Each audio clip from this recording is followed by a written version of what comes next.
이제 살 만큼 살았으니 깔끔하게 결혼 생활을 끝내고 싶다 하시는 분들이 많이 계시는데요. 그래서 오늘은 황혼이혼에 대해 한번 이야기해 보려고 합니다. 안녕하십니까. 제대로 이혼합시다. 제대로 이혼학교의 장기봉 변호사입니다. 황혼이혼이라고 하면 보통 결혼 생활을 30년 이상 하시고 아이들이 거의 성년에 이르는 경우를 말합니다. 보통 연령대는 50대에서 60대 이상이지요. 이런 분들이라면 오래 살아온 만큼 유책 여부를 떠나서 이혼 자체를 마다하시지 않습니다. 그래서 협의이혼이나 조정 절차로 빠르게 이혼을 진행하시기도 하지요. 재판상 이혼으로 진행하게 되더라도 법원에서 보통 이혼 사유를 엄격하게 판단하지 않습니다. 오랜 기간 결혼 생활에서 힘들었던 점에 대해 정리해서 보여주면 웬만해서는 이혼 청구를 인용해주고 있지요. 오랜 시간을 지나온 만큼 보통 부부가 모은 재산이 상당하여 결국 재산 분할이 주된 쟁점이 되는데요.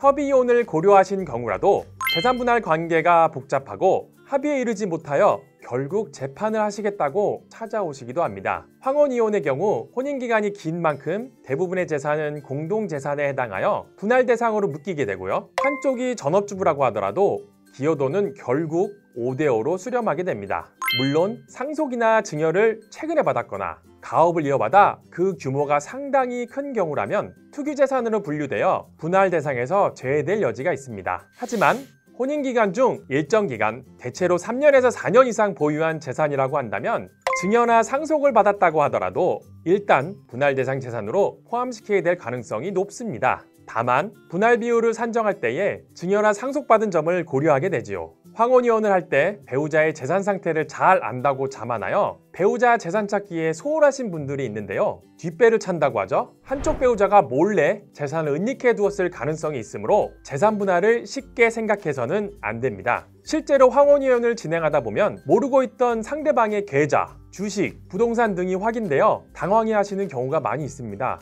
따라서 먼저 재산명시 명령이나 재산조회 절차를 진행하고 필요하다면 금융정보를 조회하거나 사실조회까지 해서 배우자의 재산을 확인해 볼 필요가 있습니다. 관련해서는 별도로 영상을 마련해 두었으니 참조하시기 바랍니다. 배우자의 재산을 찾는 것도 중요하지만 배우자의 재산을 보존해 놓는 것도 중요한데요. 이혼 소송은 적어도 6개월 이상 소요되고 보통 1년 이상 걸립니다. 따라서 배우자가 재산을 은닉, 처분, 탕진하는 경우에는 재산 분할 자체가 곤란하거나 판결이 있더라도 실제로 받아오기 어려워질 수 있습니다. 따라서 절차를 진행하기 전에 재산에 가압류나 가처분을 해두어 상대방이 임의로 처분하지 못하게 해두는 것이 안전합니다. 부동산에 대한 가압류는 신속하게 진행한다면 보통 2주에서 3주 정도면 가능할 수 있으므로 전문가와 함께 상의해 보시기 바랍니다. 오늘은 인생에서 느지막하게 이혼을 결심하시는 분들에 관해서 이야기해 보았는데요. 정말 오랜 기간 곱씹어보고 참아도 보고 노력도 해봤다가 도저히 참지 못하여 이혼을 결심하신 경우가 대부분이셔서 상담을 해보면 이혼을 더 응원하게 되는 경우가 많이 있었습니다.